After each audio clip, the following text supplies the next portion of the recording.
ತಮ್ಮ ದಕ್ಷ ಹಾಗೂ ಪ್ರಾಮಾಣಿಕ ಸೇವೆಯೊಂದಿಗೆ ಹೆಸರುವಾಸಿಯಾದ ಸರ್ಕಾರವನ್ನು ಎದುರು ಹಾಕಿಕೊಂಡ ಆಡಳಿತ ವ್ಯವಸ್ಥೆಯ ಹಿಂಸೆಯನ್ನು ಅನುಭವಿಸಿದ IAS ಅಧಿಕಾರಿಗಳ ಸರಣಿಗೆ ಸ್ವಾಗತ. ಇವತ್ತು ನಾವು ಪರಿಚಯ ಮಾಡ್ತಿರುವಂತಹವರು IAS ಅಧಿಕಾರಿ ಹರ್ಷಗುಪ್ತಾ. ಯಾವುದೇ ರೀತಿಯ ರಾಜಕೀಯ ಒತ್ತಡಕ್ಕೆ ಮಣಿಯದ ಕಾರಣಕ್ಕಾಗಿ ತಮ್ಮ 28 ವರ್ಷಗಳ ಸುದೀರ್ಘ ವೃತ್ತಿ ಜೀವನದಲ್ಲಿ 30ಕ್ಕೂ ಹೆಚ್ಚು ಬಾರಿ ವರ್ಗಾವಣೆಗೊಂಡಿದ್ದಾರೆ. ಪ್ರಕರಣ 1 KMF ಹಗರಣ ಬಯಲಿಗೆಳೆದಿದ್ದು ಮತ್ತು ವರ್ಗಾವಣೆ. 2013ರಲ್ಲಿ ಹರ್ಷಗುಪ್ತಾ ಅವರನ್ನ ಕರ್ನಾಟಕ ಸಹಕಾರಿ ಹಾಲು ಉತ್ಪಾದಕರ ಮಹಾಮಂಡಲದ ವ್ಯವಸ್ಥಾಪಕ ನಿರ್ದೇಶಕರಾಗಿ ನೇಮಿಸಲಾಯಿತು. ಅಲ್ಲಿ ಅಧಿಕಾರ ವಹಿಸಿಕೊಂಡ ಕೆಲವೇ ದಿನಗಳಲ್ಲಿ ಅವರು ಸಂಸ್ಥೆಯಲ್ಲಿದ್ದ ಸುಮಾರು 25 ಕೋಟಿ ಮೊತ್ತದ ಪಶು ಆಹಾರಗಳ ಖರೀದಿ ಹಗರಣ ಮತ್ತು ಹತ್ತಿ ಬೀಜ ಖರೀದಿ ಅಕ್ರಮಗಳನ್ನು ಪತ್ತೆ ಹಚ್ಚಿದರು. ಇದಲ್ಲದೆ ರಾಜಕಾರಣಿಗಳ ಪ್ರಭಾವದಿಂದ ನಿಯಮ ಬಾಹಿರವಾಗಿ ನಡೆದಿದ್ದ ನೂರಾರು ನೌಕರರ ವರ್ಗಾವಣೆ ಮತ್ತು ಮುಂಬಡ್ತಿಗಳನ್ನು ರದ್ದುಗೊಳಿಸಲು ಮುಂದಾದರು. ರಾಜಕೀಯವಾಗಿ ಪ್ರಭಾವಶಾಲಿಯಾಗಿದ್ದ KMF ಮಂಡಳಿಯ ಸದಸ್ಯರು ಮತ್ತು ನಾಯಕರಿಗೆ ಇದು ನುಂಗಲಾರದ ತುತ್ತಾಯಿತು. ಇದರ ಪರಿಣಾಮವಾಗಿ ಸರ್ಕಾರ ಅವರನ್ನು ತಕ್ಷಣವೇ ಕಾರ್ಮಿಕ ಇಲಾಖೆಗೆ ವರ್ಗಾಯಿಸಿತು.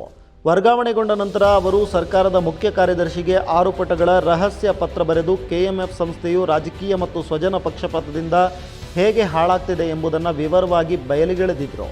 ಪ್ರಕರಣ 2 ಮೈಸೂರು ಪೇಪರ್ ಮಿಲ್ಸ್ ಮತ್ತು ಸಚಿವರ ಸಾರ್ವಜನಿಕ ಘರ್ಷಣೆ.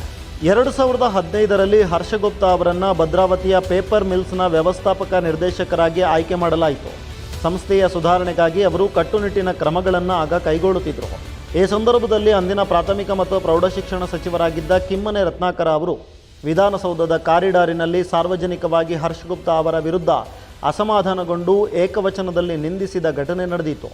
ನಿಯಮಾವಳಿಗಳ ಪಾಲನೆ ವಿಷಯದಲ್ಲಿ ಸಚಿವರು ಮತ್ತು ಅಧಿಕಾರಿಯ ನಡುವೆ ನಡೆದ ಈ ಘಟನೆಯು ತೀವ್ರ ಸ್ವರೂಪವನ್ನು ಪಡೆದುಕೊಂಡಿತ್ತು. ಇದು IAS ವಲಯದಲ್ಲಿ ಭಾರಿ ಆಕ್ರೋಶಕ್ಕೂ ಕಾರಣವಾಗಿ ಕರ್ನಾಟಕ IAS ಅಧಿಕಾರಿಗಳ ಸಂಘವು ಅಂದಿನ ಮುಖ್ಯಮಂತ್ರಿ ಸಿದ್ದರಾಮಯ್ಯ ಅವರನ್ನು ಭೇಟಿ ಮಾಡಿ ಸಚಿವರ ವರ್ತನೆಯ ವಿರುದ್ಧ ಪ್ರತಿಭಟನೆಯನ್ನು ವ್ಯಕ್ತಪಡಿಸಿತ್ತು.